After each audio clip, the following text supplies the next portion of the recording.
Hello guys, আজ দেখো আমি কিন্তু সাবুর খিচুড়ি বানাবো। তো চলো, প্রথমেই কড়াইটা গরম করে নিয়েছি। এরপর এখানে আমি পরিমাণ মতন সর্ষের তেল দিয়ে দিচ্ছি। সর্ষের তেলটা একটু গরম হয়ে গেলে পরে আমি দিয়ে দেবো সবজিগুলো। সবজির মধ্যে রয়েছে আলু, ফুলকপি আর মটরশুঁটি। গাজরটা ছিল না, কিন্তু গাজরটা দিলে পরে আরও ভালো লাগতো। আর এখানে আমি পরিমাণ মতন নুন আর হলুদ দিয়ে এটাকে ভাজা ভাজা করে নিচ্ছি। লাল লাল হয়ে গেলে পরে আমি উঠিয়ে নেব। তো এই যে আমার লাল লাল করে ভাজা হয়ে গেছে আর আমি কিন্তু উঠিয়ে নিয়েছি। আর এখানে কিন্তু টমেটো কেটে রেখেছি, আর এখানে কাঁচা লঙ্কা দুটো মাঝখান থেকে চিড়ে রেখেছি, আর এখানে আদাটা গ্রেট করে রেখেছি। আর এখানে আর একটুখানি তেল ছিল, যে ভাজার পরে তেলটা রয়ে গেছিলো, ওর মধ্যে আমি 2 চামচ এখানে ঘি দিয়ে দিলাম। তাহলে পরে ঘিয়ের গন্ধটায় আরও কিন্তু ভালো লাগবে, স্মেলটা, ওই কারণে। আর এরপর আমি দিয়ে দিলাম এখানে 5 ফোড়ন, আর এখানে শুকনো লঙ্কা আর তেজপাতা, আর যে আদাটা গ্রেট করে রেখেছিলাম সেটা দিয়ে দিলাম। এটা একটু খুন্তি দিয়ে নাড়াচাড়া করে এরপর এখানে আমি দিয়ে দেবো যে টমেটোটা কেটে রেখেছিলাম, সেই টমেটোটা আমি দিয়ে দেবো। আর আমি সাবুর খিচুড়িটা কিন্তু এই প্রথম বানাচ্ছি, এই ফার্স্ট, আর খেতে কিন্তু দারুণ হয়েছিল।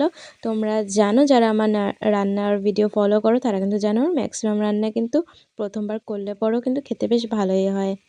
আসলে আমি রান্নার গুণটা জানি না কার কাছ থেকে পেয়েছি, হয়তো আমার বড় পিসির কাছ থেকে পেয়েছি। আমার বড় পিসির রান্না খুবই ভালো হয়।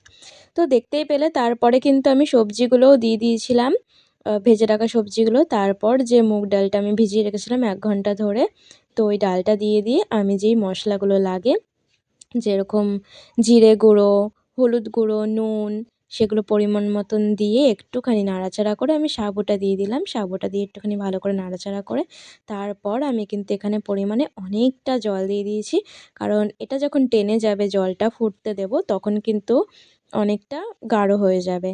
আর এরপর আমি কাঁচা লঙ্কা দুটো দিয়ে আমি ঢাকনা দিয়ে দিলাম। আর এই দেখো, ঢাকনা নামিয়ে স্মেলটা কিন্তু হেব্বি এসছে, কারণ ঘিটা দিয়েছিলাম না, ঘিয়ের স্মেলে হেব্বি এসছে। তো দেখো, আমার কিন্তু রান্নাটা প্রায় কমপ্লিট হয়ে গেছে। একটুখানি নুনটা টেস্ট করে তারপরে আমি নামিয়ে দিয়েছি।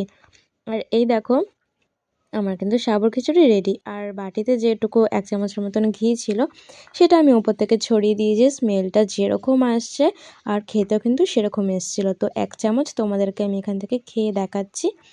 আর খেতে কিন্তু আমার ভীষণ ভালো লেগেছে। এই প্রথম আমি সাবুর খিচুড়ি বানালাম, আর অসাধারণ হয়েছে খেতে। তো তোমরাও কিন্তু আমার মতন এরকম ট্রাই করে দেখতে পারো, খুবই ভালো লাগবে। তো কমেন্ট করে জানিও আমার ভিডিওটা কেমন লাগলো। চলো, বাই বাই।